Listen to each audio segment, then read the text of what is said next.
এটা হলো ডিনারের গ্রিন সালাদ।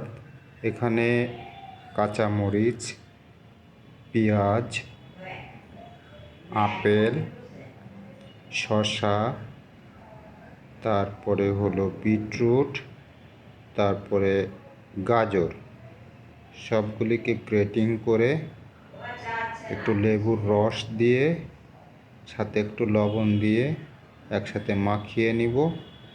হয়ে যাবে আমার ডিনার গ্রিন সালাদ, মিক্সড গ্রিন সালাদ।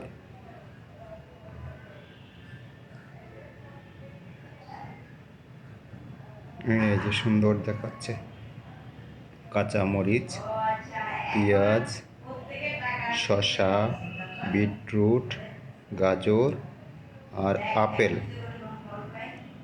সবগুলি দিয়ে রাতের ডিনার গ্রিন সালাদ।